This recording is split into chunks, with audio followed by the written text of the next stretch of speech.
کوفہ کی ناکہ بندی اور سالار کربلا رضی اللہ تعالیٰ عنہ کی کربلا میں جلوہ گری۔ امام عالی مقام رضی اللہ تعالیٰ عنہ کا قافلہ کوفہ کے قریب پہنچا تو وہاں کے گورنر ابن زیاد نے اسلحہ سے لیس 1000 سپاہی بھیج کر شہر کی ناکہ بندی کروا دی۔ یہ تاریخ کی ایک انوکھی بے وفائی تھی کہ کوفیوں نے ایک عرصہ تک نہایت لجاجت و اصرار کے ساتھ معزز ترین مہمان کو بلانے کے لیے خطوط لکھے۔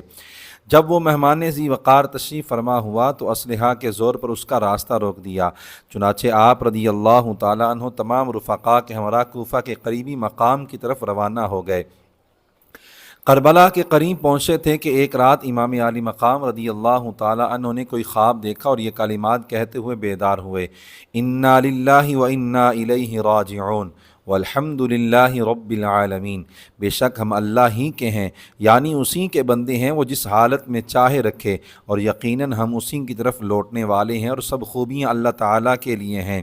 امام زین العابدین رضی اللہ تعالیٰ عنہ نے پوچھا: یا ابت جعلت فداک مما حمدت واسترجعت، ابا جان صدقے جاؤں الحمدللہ اور انا للہ کہنے کا سبب کیا ہے؟ ارشاد فرمایا: بیٹے مجھے اونگ آئی تھی تو میں نے خواب میں ایک گھڑ سوار کو دیکھا۔ اس نے کہا: القوم یسیرون والمنایا تسیر الیہم، یعنی یہ قافلہ کربلا کی طرف جا رہا ہے اور شہادت ان کی طرف بڑھ رہی ہے۔ امام عالی مقام رضی اللہ تعالی عنہ نے فرمایا: فعلمت ان انفسنا نعیت الینا، معلوم ہوتا ہے کہ یعنی اس خواب کے ذریعے ہمیں ہماری شہادتوں کی خبر دی گئی ہے۔ یقیناً یہ خواب معمولی نہیں تھا، کوئی اور ہوتا تو سنتے ہی اوسان خطا ہو جاتے، مگر امام زین العابدین رضی اللہ تعالیٰ عنہ نہایت اطمینان سے عرض کرنے لگے: یا ابت لا اراک اللہ سوءا السنا علی الحق، یعنی ابا جان اللہ پاک آپ کو ہر مصیبت سے بچائے، کیا ہم حق پر نہیں؟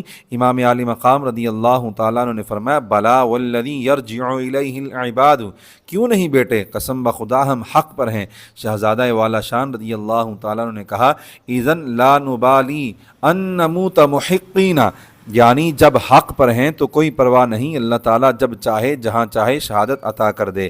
امام عالی مقام رضی اللہ تعالیٰ عنہ یہی تو سننا چاہتے تھے۔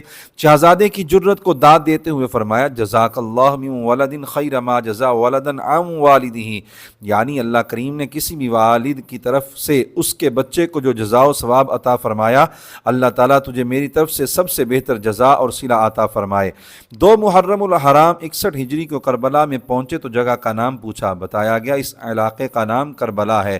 فرمایا: صدق اللہ و رسولہ ارض کرب و بلاء، یعنی اللہ تعالیٰ اور اس کے محبوب مکرم صلی اللہ علیہ وآلہ وسلم کا فرمان سچا ہے، اسی جگہ کرب و بلا یعنی غم اور آزمائش ہوگی۔